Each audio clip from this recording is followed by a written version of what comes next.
Good morning, all. Miracle Rising. I hope you slept well. Look, I got this little bing, bing. I swear I cracked myself up. I'm my own worst enemy when it comes to clumsiness. I have 2 left feet. I do. I've always been clumsy. I've always been a klutz. And I just own it. I wear it pridefully. Golly, I watched Baron last night. Oh my gosh, she is cooking. Candace is cooking. Ian's cooking. There's so many people cooking right now. Cooking. Yep, and there's a lot of people feeling the heat. Good, you should. You freaking should. I think it's comical that over the past weekend, Trump was in Florida, Mar-a-Lago, meeting with major world leaders, including Ukraine president and the Israel prime minister, Benjamin. Oh, the Benjamins. Bibi. Lordy. It's so funny, the presence of Florida. I never knew the amount of corruption that's in Florida. I should have known. Florida's where I live my entire life. Born and raised. And yeah. Crazy. Out of everything, those are the biggest issues right now, is meeting with those two fools. Okay. Sure, we'll go with that.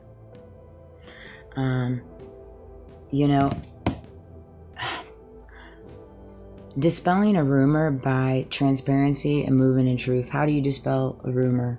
By moving in, being transparent and moving in your truth. That's how you dispel a rumor, period. You ain't even gotta balk back to the rumor. You just move in your truth and you move in transparency, and the rumor will fade away. Why? Because rumors are generally made on lies. Rumors are generally made on cover-ups. And most of the people only lie because they're trying to cover something up, period. And if you move and operate in transparency, authenticity, and your truth, the lies will always fall. Always. Period. I know that's really hard for a lot of people, but yeah. Transparency and truth will dispel a rumor. Very, very easy mathematical equation there. Baron mentioned something along those lines. Another thing that came to me before I was laying down last night, when I was working at my previous company, as soon as we moved to a different office, I think it was around 2018, we moved to a different office. And they merged in 2017 with said mama's company, that nepotism. And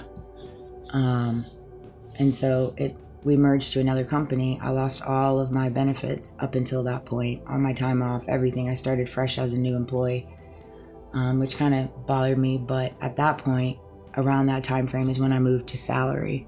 I moved to a salary employee. And it came to me last night that never again will you catch me working a salary job if I'm not at least making 60 to 65K, period. And that's how much value and confidence I carry in myself in reference to what I bring to the table in any company that I work for, any organization that I work for, any. Like, every time I start working for a company, it takes me a little bit of time to get my feet wet, figure out the craft in the company, figure out what the company stands on, figure out my niche in the company and how I choose to operate within the company. Like, there's a difference between, like, it's extremely difficult at this point to find a company that you truly align with, that stands on your morals, your values, integrity, your dignity, and your ethics, right? And it's extremely difficult right now to find a company that aligns with you, right? But you can find your footing within a company, even if some parts of it don't align with you, when you recognize what you stand on and what you will and won't tolerate, and what you will and won't allow to be done to you in reference to using you. And here's the thing with salary. I learned it the hard way, all right? Generally speaking, they move you to salary because they don't want to pay you OT, all right? And they move you to salary because they know they're going to get 50 to 60 hour work week from you on a base pay scale, all right? And I don't believe that there should be any company out there paying any of their employees salary that isn't enough to live off of, okay? Meaning what you make on salary isn't enough to pay your bills affordably, right? Meaning your mortgage, your insurance, your car note, your groceries, your bills, your utilities, gas, all of these things, right? We all know what it takes roughly to live okay. And right now at this point, to me personally, I think you need to make at least between 45 and 40 to actually afford to live. Straight up. And that's on the lower scale, okay? That's on the lower scale. And I don't give a crap what anybody else says. I know a lot of business owners don't like me. They don't agree with me because they say the things that nobody wants to hear.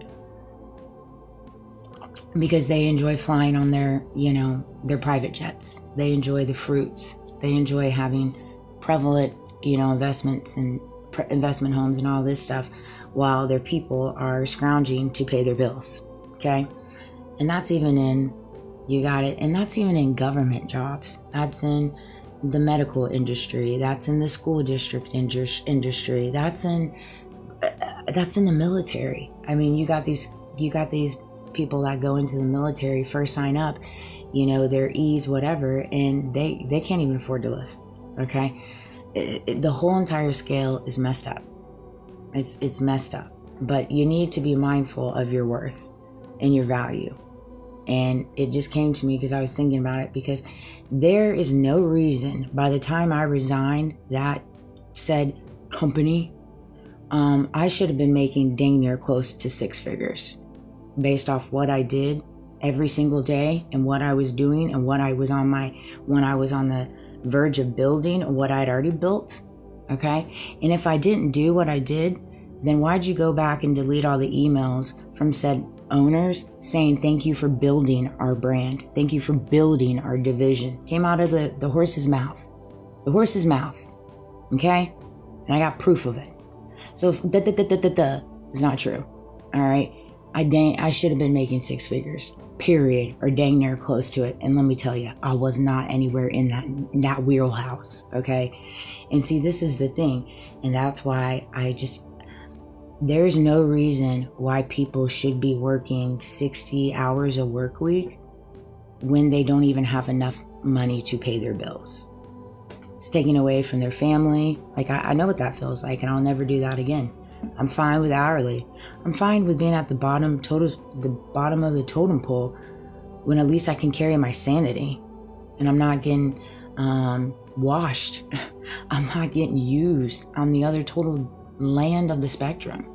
But yeah, I thought it was funny. Old Poppy T made his way to Florida. How's it? How you doing in Florida, bro? Thanks for coming to our neck of the woods. I tell everybody I said what's up. Tell all the little leaders out there. I said what's up. Watching these leaders and their smirks and the things and how they operate, golly, it's so deceptive, man. I just don't know how these people carry themselves. I really don't. From Ukraine to Israel to everywhere. It's just crazy to me. I just don't know. You're losing, the people have lost their faith in you. You might have power now, but baby, that's dwindling. That's dwindling. Everybody sees what you guys are doing. It's so evident. But happy Monday. I got to get ready for work. I hope everybody has a good day. I love you guys.